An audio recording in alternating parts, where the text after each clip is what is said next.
बाजिस्निथि दुलाराय बर' फरायसा आफादनि जि बोसोरसालिया जथुम्मा गाबोननिफ्राय 16 मार्चसिम बेयो सोलिगोन। दायो जों बे ग्राउन्डआव दङ।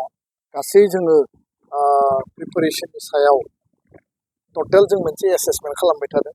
जोंनि मेन पेन्डेल, जोंनि स्टेज, जोंनि फ्लेग हस्टिं, बड'फानो आरो मुंख्लंफोरनि बिबार बावनायनि जायगा, delegate hall, delegate camp, exhibition आरो साइन्सनि जि Bodoland space and science exhibition दङ। आरो फारसेथिं जोंनि भलुन्टियार्स आरो जोंनि डेलिगेट्सफोरनि जानाय लोंनाय गासैबो थानायनि एक'मडेसननि बेयाव गासै जि प्रिपारेसन बेखौ जोङो बेयाव नायबिजिरदों। आरो बे जथुम्मायाव जिखिनि बर' हारिनि जिखिनि गेदेर माखासे जि जोंनि बानबुंथाइफोर दङ आरो गेदेमा सुबुंफोर दङ, बिथांमोननि मुसुखाखौ बेयाव मोजाङै जोङो थिग खालामनाय जागोन।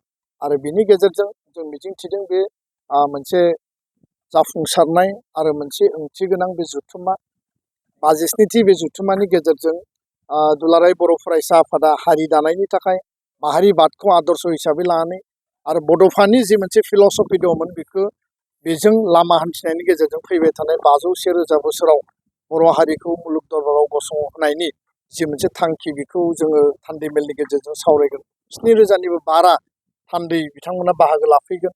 आरो फैबाय थानाय 14 तारिखआव सोलोंथाइनि सावरायमेल दङ। गोबां आलासिफ्रा बेयाव बाहागो लाफैगोन। केन्द्रीय मन्थ्रि बाहागो लाफैगोन। माखासे जोंनि इसर'नि साइन्टिस्टफोर बाहागो लाफैगोन। प्लेनेटरियामनि साइन्टिस्ट बिथांमोना बाहागो लाफैगोन। 15 तारिखआव दुलाराय बर' फरायसा आफादनि आगुनि दैदेनगिरिफोरखौ लिंदों। आरो बेयावनो दुलाराय बर' फरायसा आफादनि 1000 पृष्ठानि जि मोनसे जारिमिन जों सुजुबाय थांनाय 10 बोसोराव, बे जारिमिनखौ जोङो बेखेवगोन।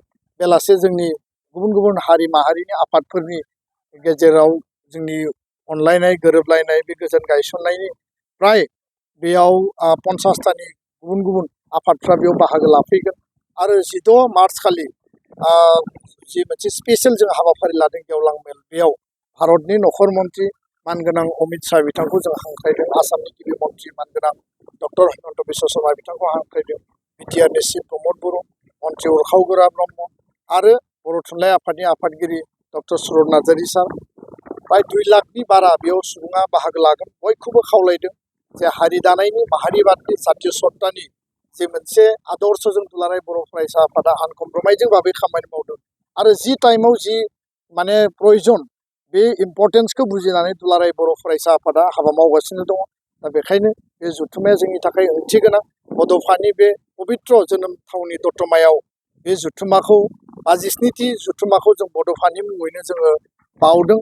आरो बेखायनो बयबो बेयाव दले बले फैनानै बाहागो लाफैनांगौ आरो जाफुंसार होनांगौ। दुलाराय बर' फरायसा आफादनो आशीर्बाद होफैनांगौ। माहारि निर्माण, माहारि सेबा खालामनायनि थाखाय जोंनो गोहो बोलो नोंथांमोना होफैनांगौ। बेखौनो आङो खावलायबाय, मिजिंथिबाय। गोजोन्थों।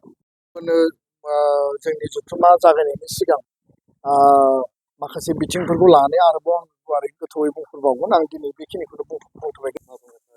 दा बे बाजेटआव रोखायै मेनसन खालामनाय जादों जे बिटिआरनि जि बाजेट प्रभिजन 800 कौटिनिफ्राय बेखौ 1143 एनहेन्स खालामनाय जादों। बेयाव बिटिआर एकर्ड इमप्लिमेन्टेसन बा एकर्डनि स्पेसियेल डेभेलपमेन्ट पेकेजफोर दङ आरो एसअपिडिनिबो एनहेन्स खालामदों।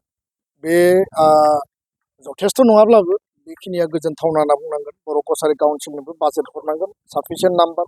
फारसेथिं नोङो स्कुल प्रभिन्सियेलाइजेसननि 1/1/2006 मोनसे क्राइटेरिया होदों।